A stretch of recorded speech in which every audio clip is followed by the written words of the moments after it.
উপস্থিত হয়েছি গোবিন্দপুর গ্রামে। এখানে উপস্থিত রয়েছেন আমাদের ঘাটাল বিধানসভা বিধায়ক মাননীয় শীতল কুমার মহাশয়। শুভ শারদীয়া উপলক্ষে আমরা আজ কিছু দুস্থ পরিবারের হাতে নতুন বস্ত্র তুলে দিতে আসছি। আপনারা দেখছেন বাংলার আওয়াজ। নমস্কার, আদাব, সালাম। আমি নকিবুল সালাম। আপনারা দেখছেন বাংলার আওয়াজ। শুভ শারদীয়া উৎসব। এই শুভ শারদীয়া উৎসব উপলক্ষে ঘাটালের বিজেপি বিধায়ক শীতল কুমার মহাশয় প্রায় 150টি অসহায় দরিদ্র পরিবারের হাতে শাড়ি তুলে দিলেন। দেখতে পাচ্ছেন মহিলারা লাইন দিয়ে দাঁড়িয়ে আছে। এটি সুলতানপুর অঞ্চলের প্রধান মহাশয় কৌশিক জানা, উনি উপস্থিত আছেন। বিজেপিদের কর্মীবৃন্দ তারাও উপস্থিত আছেন। সেখানে চলছে শাড়ি বিতরণ। এই পুজোর সময় গরিব দরিদ্রদের জন্য একটা শাড়ি খুব মাইনে রাখে, তারা খুব খুশি হয়। আর সেই কারণেই হয়তো ঘাটালের বিজেপি বিধায়ক শীতল কুমার মহাশয় তাদের হাতে একটি করে শাড়ি তুলে দিলেন।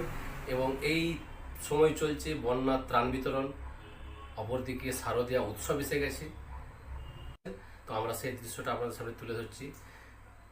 শীতল কুমার কি বলছেন আপনারা শুনুন। নমস্কার, আমি শীতল কুমার, ঘাটাল বিধানসভার বিধায়ক।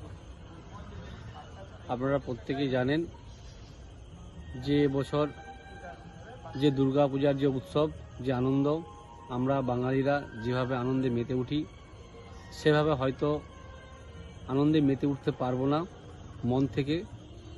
তার কারণ আমাদের প্রত্যেকেই জানা, আমাদের সমাজে যে দুর্ঘটনা ঘটেছে, যে অভয়া দুর্ঘটনা একটা যে সাক্ষী, তার জন্য আমাদের মনে প্রত্যেকেরই চাপা সন্ত্রাস, চাপা ক্ষোভ এবং যন্ত্রণা রয়েছে।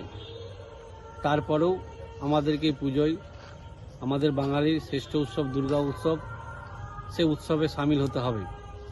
আমি মায়ের কাছে প্রার্থনা করব অভয়ার সুবিচার হোক এবং বাংলার সমস্ত মায়েরা বোনেরা সারা জীবন যেন মাথা উঁচু করে বাঁচতে পারে আর প্রত্যেকেই যেন ভালো থাকে। তাই প্রত্যেককে জানাই শারদীয়ার প্রীতি, শুভেচ্ছা, ভালোবাসা, অভিনন্দন। নমস্কার।